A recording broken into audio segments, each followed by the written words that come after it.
Hello everyone and welcome to my channel, Being Practical. Today I'm doing something different. I got a friend of mine and Channing Colley. He's also a real estate agent with Remax Nova. He's been doing it for a number of years, and I've actually he helped me buy my house down in the valley, down in Cambridge. And today we're going to just talk about real estate in general, some of the issues people have getting into their first house. And so welcome, Channing. I appreciate you joining me today. Appreciate it. Yeah, thanks, man. So, Thanks yeah, for having me. Appreciate it. It's good. So today, so as everyone knows, the price of houses are not getting any cheaper. What do you foresee in market-wise for the houses, next housing market, say for the next 6 months, year here in the HRM or in Nova Scotia general? That's a great question. Really, some of the big things that are kind of,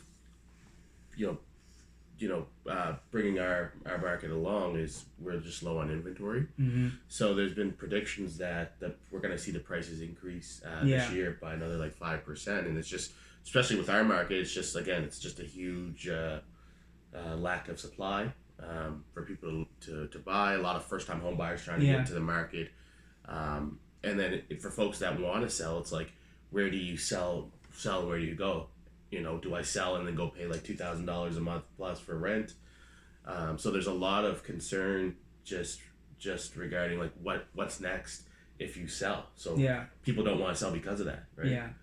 I often see. I often talk to the guys at work that are young, starting out in life, and they're trying to get into a house, and say they want to wait for prices to come down a little bit. And I often say to them that I personally, this is my personal feelings. I don't think the price of real estate's going to go down. I think I say to them, you need to buy now, because in 5 years' time or next little while, you think it's expensive now. Wait till you have a wife. Wait till you have kids, right? So you're never going to be able to afford it. There's never going to be a perfect time to buy a house, right? It's always, yes, buying a house is scary, but me personally, I find having a house, getting into real estate is your best chance of having some financial stability in your future.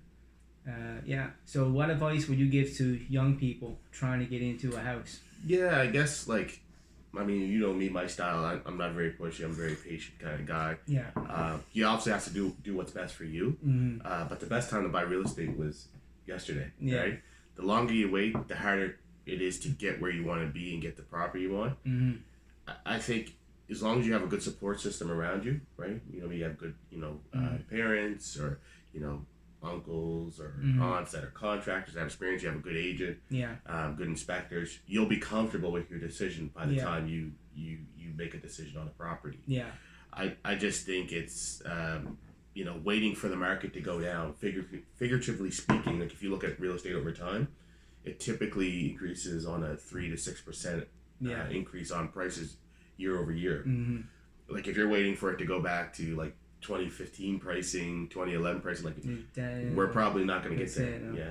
So my next question is, okay, so this is kind of a loaded question. With the U.S. potentially wanted to introduce tariffs on Canada, do you think that will? I'm thinking that it should affect the pricing of real estate.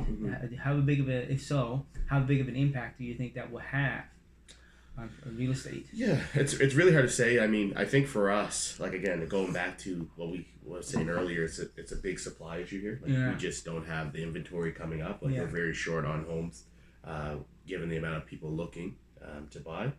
But I mean, it could have an impact if people start losing jobs, because what that means is when you come for renewal, you no longer have the income to support your renewal, or if you're a buyer looking to get into the market and you lose your job. Yeah, that's that. So you think there's potential there that there could be an increase of foreclosures. Increase of foreclosures. There could be less buyers. We could see our sellers market start to transition into more of a buyer's market. Yeah, more of a buyer's market. If it has the impact that we suspect it will. But it's hard to say. We really don't know. This like a crystal ball, right? You just don't know, right? Yeah, and like I said, you can't really in real estate. At the end of the day, people need to buy, sell all the time, regardless of what's going on in the economy. So sometimes I'm seeing people right now, some buyers that are allowing that to prevent them from buying because they're scared of a huge crash happening. But like I said, generally over time, if you're purchasing real estate, it's got to be a long term. It's got to be a long term. Like if you're expecting like you're gonna increase 20-30% in the first year, that's probably not that. We're not in the COVID years. No more, right? That's unheard of now. That's in the past now, right? Yeah. So okay. Well, what else? I can't really. I don't think any. Well, I know you're a big investor. Yeah. I do the rental thing. Yeah. I do the rental thing. I find a lot of landlords do get raw in the stick, but they're investing hundreds of thousands of dollars and taking risk. Hopefully, that the tenants doesn't damage the property. Yeah.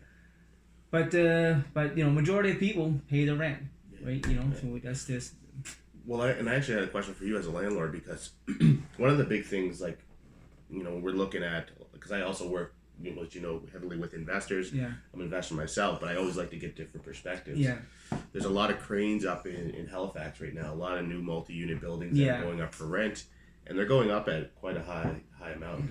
I'm just curious, I know you have your own property management, but have you spoken to them? Have they expressed any concerns about like the number of inquiries on rentals that have gone up? I don't know if you've had any turnover in the last few months. No. I generally, what I try to do, I don't charge very at the lowest. Yeah. I don't charge the highest. I try to keep my price kind of in the middle ground. Yeah. Because that seems to I get the most people looking. I try to keep my prices competitive. Yeah, and it is a conundrum, right? Because what happens, is the price of houses go up, the insurance goes up, the property taxes go up, right? It is a vicious cycle, right? Yeah. Yeah. Oh, so with do you foresee interest rates dropping in the next near future, next little while? That's a tough question. That's a tough question. I mean, we've been on a consistent rate drop. Yeah. I think this big tariff situation, if that does come to play, then we could see the rates. I don't see them going down to COVID levels at 1 or 2%, but I could see maybe 3.5. We're pretty close to that right now, actually. I think just talking to some of the people that I'm close with, like some of the mortgage brokers that I talk to, I feel like we should expect it to be around going forward at probably consistently at like a 3.5%, 4% when it's all done. So that should be what we should strive for. That's probably the norm we would see now. Yeah. I think the 2% and less is past us unless something drastic really happens. Yeah. Right? But it's hard to see it going back that way. Yeah. Okay. Well, I think that's right. Well, I have to thank you, Jenny, joining me today and having a little chat about real estate. Yeah, no problem. If you haven't done it already, like, share, subscribe. That'd be great. Leave a comment and on any videos you think you like to see. Anyways, thank you all for joining me today. Have a nice day. Bye.